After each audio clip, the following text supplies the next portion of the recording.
by this capacity crowd in Halifax for Michael Slipchuk, first of the Canadians to skate in the men's original. He's been well tested on the international scene. Michael will be 24 on the 19th of this month. He was at Worlds in '87 and again last year when he was 9th. Well, Ted, Tracy said that Michael has the experience. I agree with this. And if there's ever a time to skate well, this has got to be it.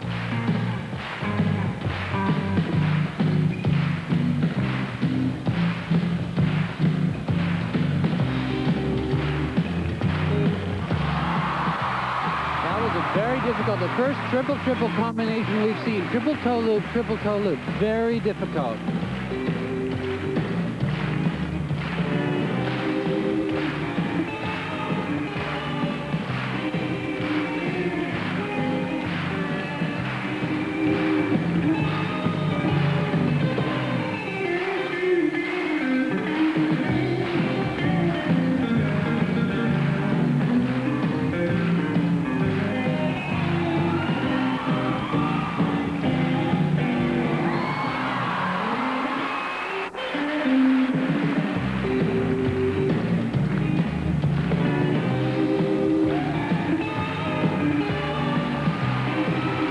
Best sit spins in the accommodation, particularly because it's so fast, and when he sits, he really gets into a sitting position. Often people cheat and don't bend their knee, but this was an excellent one.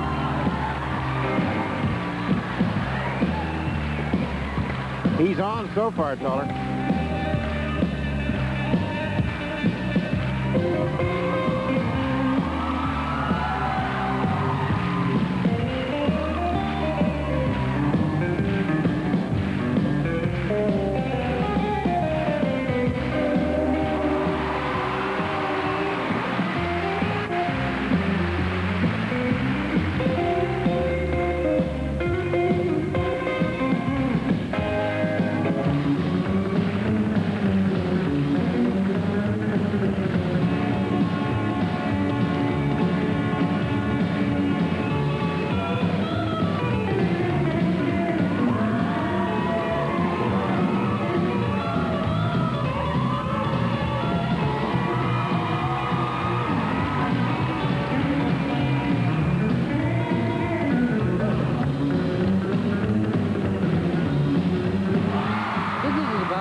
Good as I think that he could expect to skate. I think the audience has really helped him here, particularly because his whole personality jives with the music. This is the best performance to date that I've ever seen. What do you think, Ted? I agree.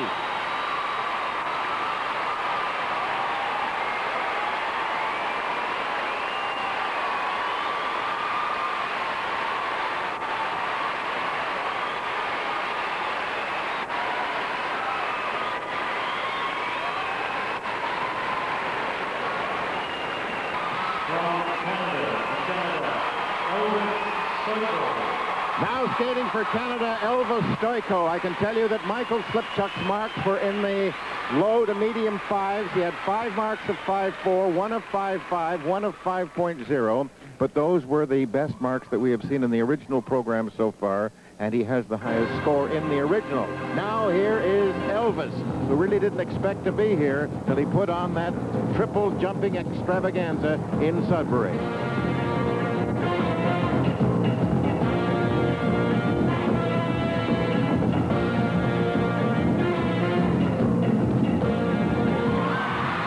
A strong opening, a perfectly done triple Lutz, just like the performance in Sudbury.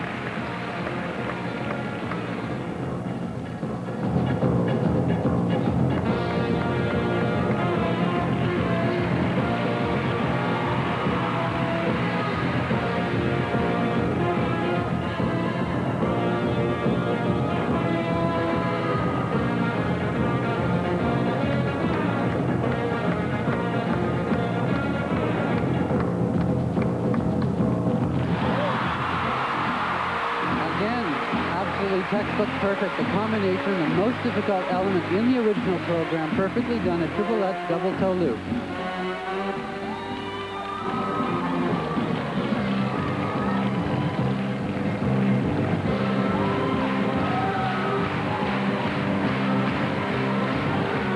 I think the quality quality that is anything but junior with Elvis is the fact that there's so much attack to the program. We did commentate on him in the junior worlds, and he was not brilliant there. I think he was fifth. There's just, you wouldn't know it was the same young man. A lot of water under the bridge from there in Colorado Springs to here in Halifax.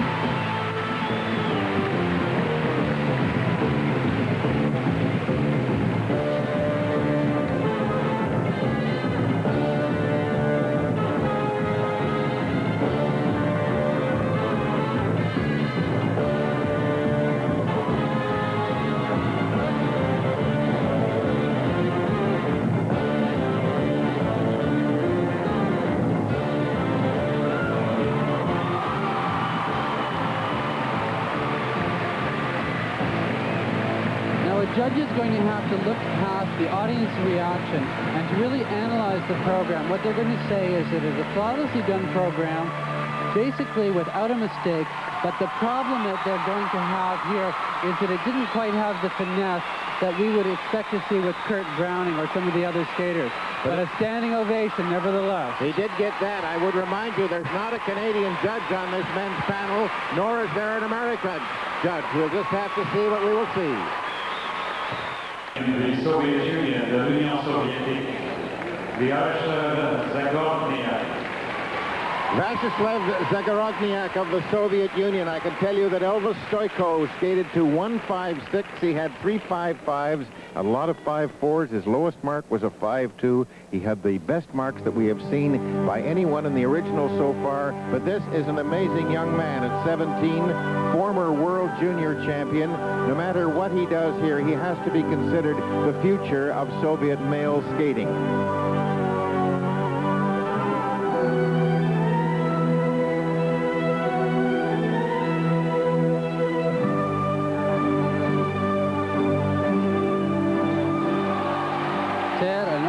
Triple Axel, magnificently done. That's the best one we've seen so far. And as you say, he truly is the future of skating for the 90s.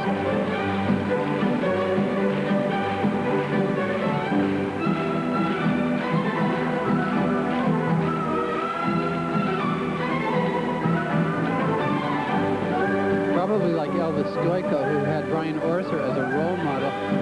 Zagorodniuk skates in the same rink and is taught by the same teacher as Viktor Petrenko, the arch rival of Kurt Browning.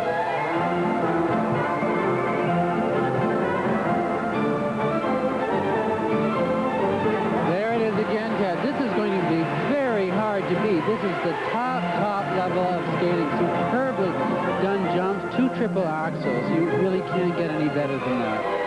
Since we saw him in the junior worlds, this is the best I've seen him look last year or this year, caller.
Zagorodniuk has done 2 triple axels, which is really the most difficult jumps to do, and did them so well. He has got to get marks, which certainly is going to undermine the other skaters' marks because of the difficulty here. Somebody like a Bowman or a Paul Wiley is going to have to really get nervous about this performance. I wonder if the judges are nervous.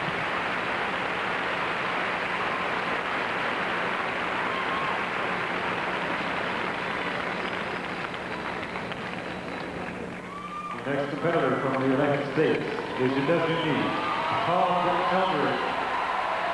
Here's another former World Junior champion and the current American senior champion, Todd Eldredge from San Diego. He's going to be hard-pressed to beat the marks just posted by Zagorodniuk, the highest we have seen. He had 5 marks of 5.7, and his lowest mark was a 5.4. They have been rivals in World Junior competition.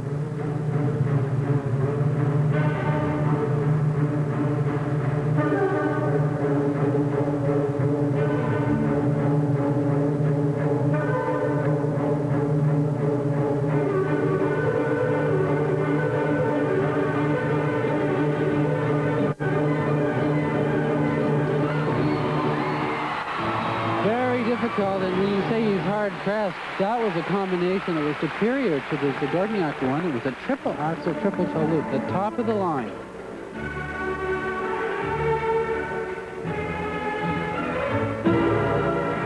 Another triple axel. The building has just risen about 10 degrees because of the last 2 skaters. Superb jumping. How many did he do in warm-up? He did about 3 triple axels then, too, didn't he? Yes, he did. Incredible.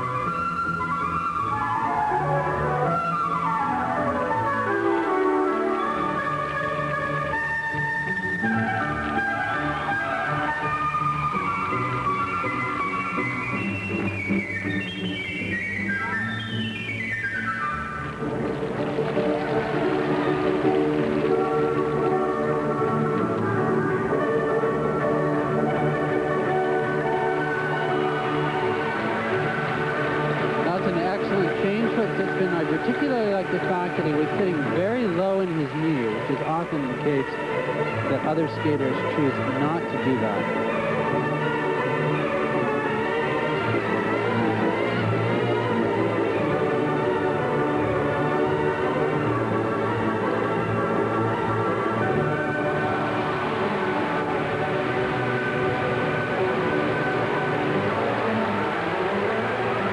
The teenagers' late afternoon here, caller. Well, this program should be higher than the Zagorodniuk one because of the maturity and because of the strength. One can also understand why he became the U.S. champion virtually overnight. Very, very, very strong skating, excellent skating. If there's any criticism, it's perhaps just in the performance level, but very convincing, excellent. Standing ovation again.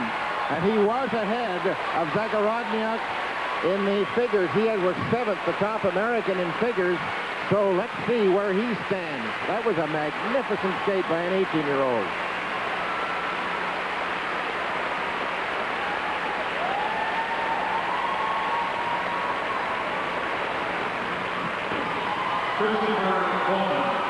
Chris Bowman has to be feeling incredible pressure here. First of all, because his young teammate Todd Eldredge has just rocked the place with a host of 5/8 for his technical performance. And Christopher is not quite sure. He was unable to complete the American Championships. He had been named to the U.S. team to come here on the strength of his silver medal a year ago. But I would imagine there's big pressure on his shoulders. I agree, Ted, and I think this performance is more important to Christopher than practically any performance in his life, although he is in 6th position going into the original program.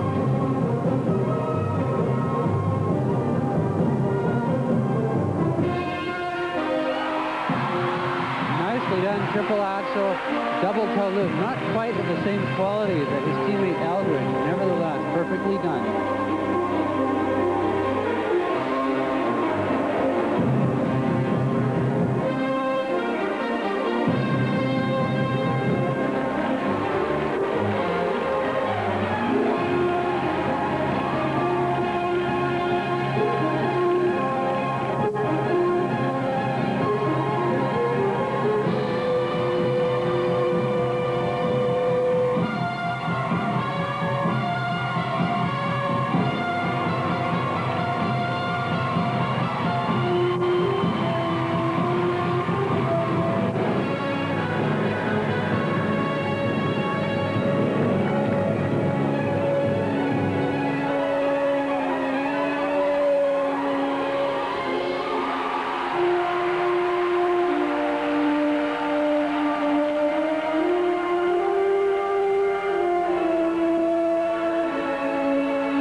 one works. It's not immensely dramatic, but there are certainly color to it, and for that I give him credit.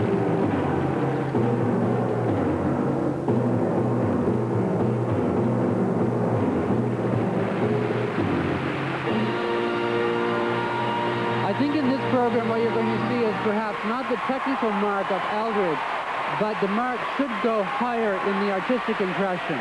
Remember, he's last year's silver medalist. And remember, too, there's not a U.S. judge on this panel, nor is there a Canadian one.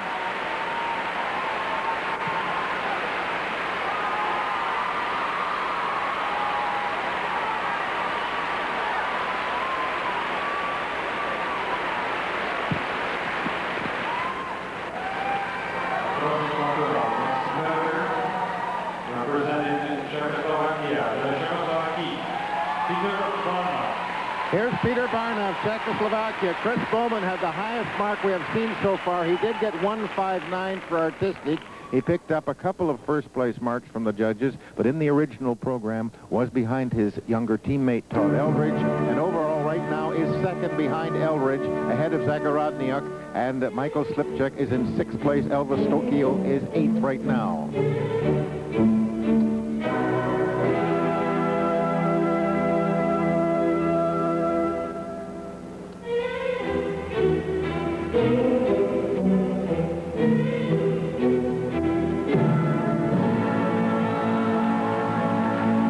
Problems here. I know I sound like a broken record, but it is the original program. One must skate without a mistake. A superior skater, Petr Barna, a beautiful short program in Leningrad. You can see how well he can skate with that beautifully done triple loop, but you can't make mistakes, and that's going to cost him. It has also opened the door an inch wider for Todd Eldredge to climb up. Yes, because Barna was ahead of him in figures, but remember this mark is 30% of the total mark for this original.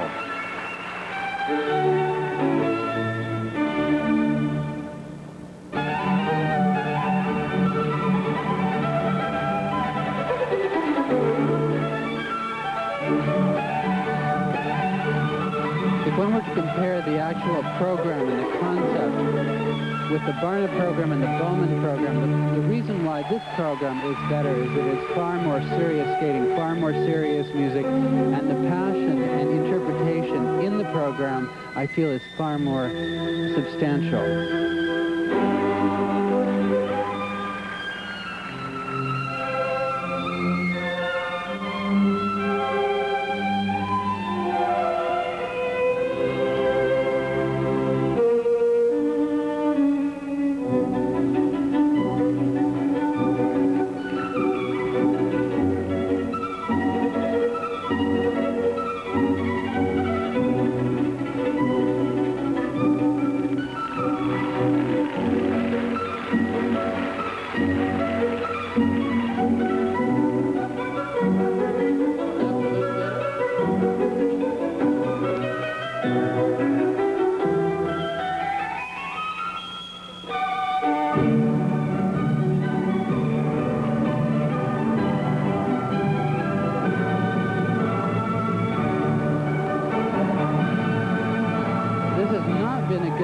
For Petr Barna. He did win Skate Canada in Cornwall, Ontario, and ever since then we have seen flawed performances. Very disappointing for such a good skater. Yes, and this was an inordinately disappointing original. He's usually good at it, if nothing else. Well, Kurt Browning is coming up, and we'll have him when we return. To Canada, Kurt Browning. As we await his start, I can tell you that Barna had weird marks. His artistic marks went from 5.3 to 5.9, but that dropped him behind both Eldredge and Bowman. Now, Kurt Browning.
Robinson leaps are spectacularly high and brilliantly done. Triple axel, double toe loop, right on target.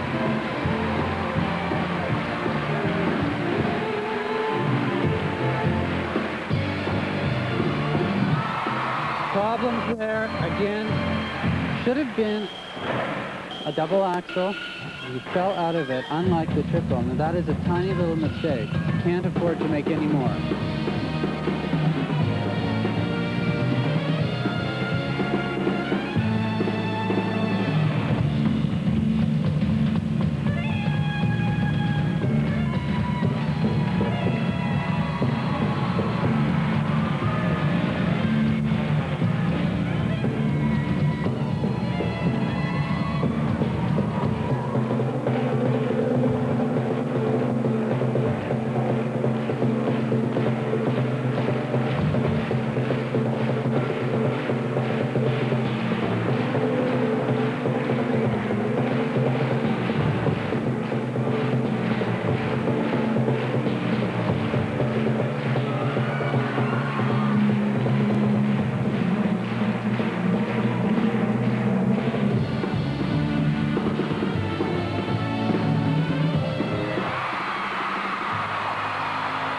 Wonderful triple axel.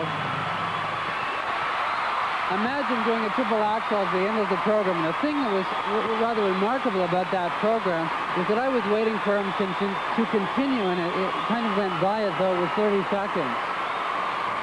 And all of the jumps came in about the last minute of the program. The rest was footwork and setup. He doesn't telegraph those remarkable big jumps like most of the skaters do. Well, do you think it's artistic? If he does have a little flaw there, do you think the artistic will hold him up? I think the problem, Ted, is that, or not really a problem, something that's in his favor. It's a sentimental bout. It was excellent skating. He did make one tiny little mistake, but I have the feeling that judges are going to go for that, particularly because of the quality of the jumps and, of course, the fact that he is a defending world champion. I think that means a lot, and I think they have to respect that. Well, he's leading the entire league in flowers. Let's have a look again here.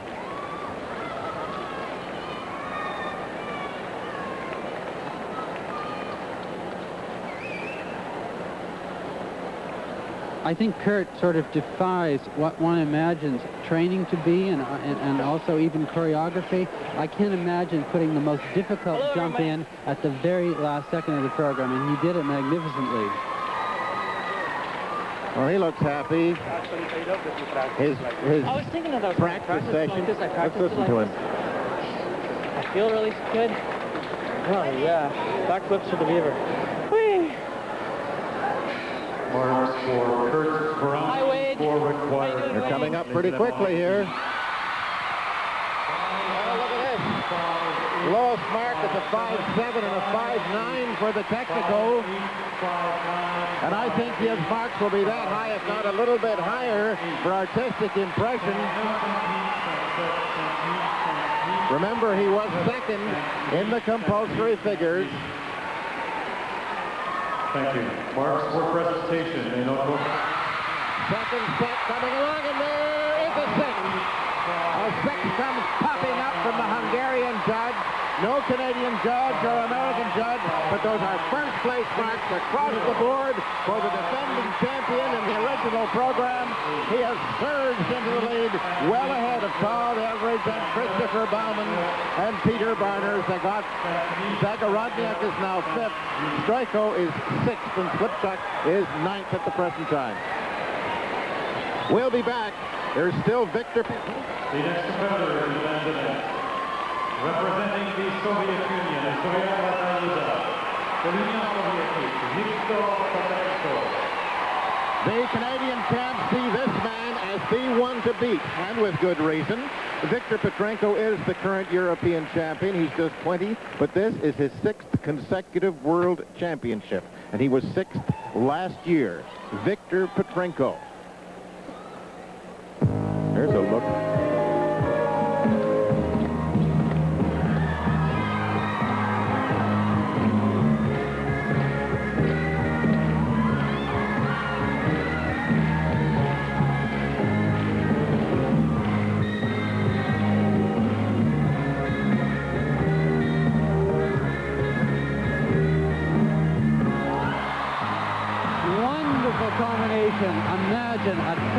Axel triple toe loop. Now, I don't believe that Browning did a triple-triple, so he certainly scored points on that. Tremendous height and tremendous strength.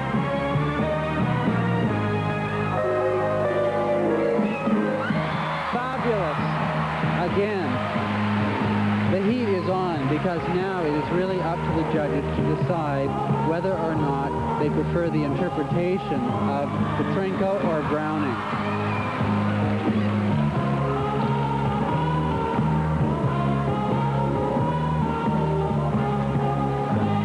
Well, there's not a whale of a lot of a room. Browning got 1.6 and a 3.59 for his artistic. That's tough to beat.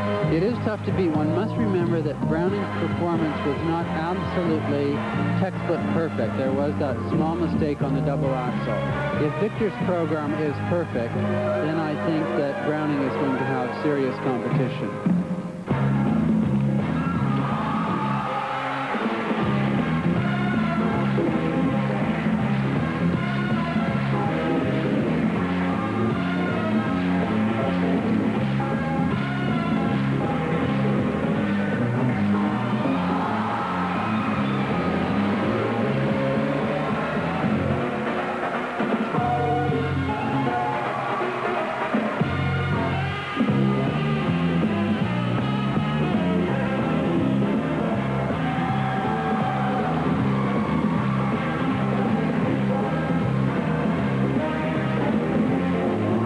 The basic flavor of Petrenko's program is very similar to that of Browning, but I think that there are more nuances and perhaps more choreographic detail in this program than in the Browning performance.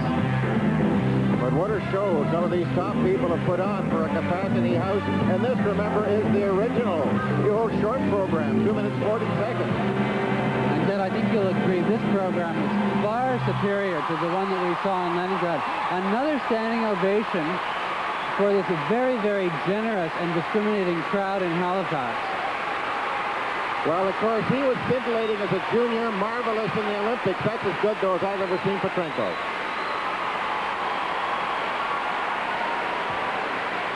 If I'm able to venture an opinion here, Ted, if one is going to talk skater to skater, I think that this is just a tiny bit stronger than the Browning program. I think the overwhelming characteristic of this performance was this incredible superhuman strength. Here you see the combination of triple axel. He gouged in his toe, did a triple toe loop right after, the most difficult combination and the most perfectly executed combination in the competition. Here another triple axel, like Browning, again meticulously landed and so strong. You see the extended free leg there. Really a brilliant performance. And now the first set of marks, I think, should really tell the story when they come out for Viktor Petrenko. Marks for Viktor Petrenko. Now the marks for Viktor Petrenko. And would you believe that he has got 5.9s right across the board for technical merit. They like those brilliantly high jumps of his and that magnificent combination. Look at that, 5.9s right across. And I think inasmuch as Browning was given 1.6 for artistic, Petrenko has to have at least 1.6. And here they come. He's got a pair of 6s, and he has got first place marks from every judge but one for the original program. He is the leader in the original program, and overall, because he was third in figures, he has taken over first place. Thank you. Toller, it certainly was the Petrenko and Browning show. It certainly was, Ted. I have never seen skating quite like it, particularly for the strength. One has to really admire Petrenko and also Browning to decide to freeze on the double axel and then put in a triple at the very end of the program. It's just staggering to me. If they do that again in their free skating program, you won't be able to hear anything in this place. It'll be so raucous. Right now, let's go to... Completed today, generating some surprising results. In this footage, which is really of historical importance, one can see the very last figure skated. It's the sort of thing one tells one's grandchildren about. I saw the very last figure ever skated. Let's take a look at it. Natalia Lebedeva, the Soviet champion, was certainly one of the strongest contenders in the women's competition. She's seen here skating to a second-place finish, the first figure, a back double three, change double three. Secure in her abilities to skate figures, she seems to be cool and composed. This emotional calm has never been seen, however, in her free skating routines. Jill Trenary, the U.S. champion, got off to a commanding lead by winning both the school figures. Here we see her skate a forward loop, change loop. If the general public could see the figures the way this incredible camera work is done, I feel that figures would not have the mystique that they have historically and would have become more interesting to the public at large.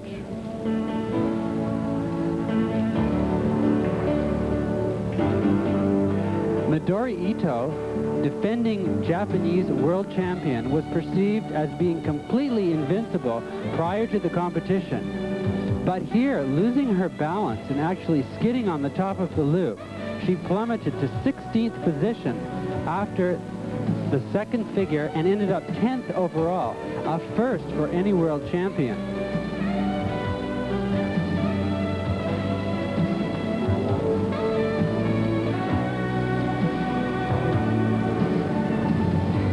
Lisa Sargent, the Canadian champion, scored a major success by skating good, strong figures and finishing 7th overall. This is a phenomenal accomplishment for a beginner in Worlds, as it usually takes several years to crack the top 10, at least for the Canadian competitors. And once again, a moment of history. Here we see a Yugoslavian skating the very last figure in the World Championships.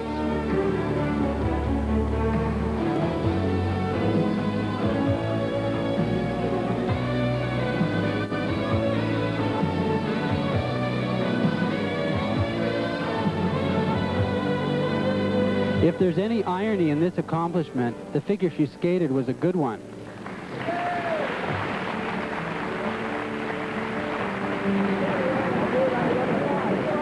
A bit of sarcasm there by the Finnish judge, a 6.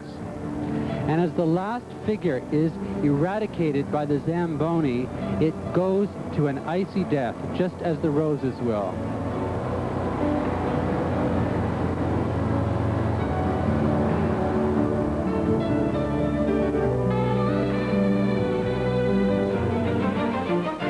Up next, it's tonight's pairs free skating.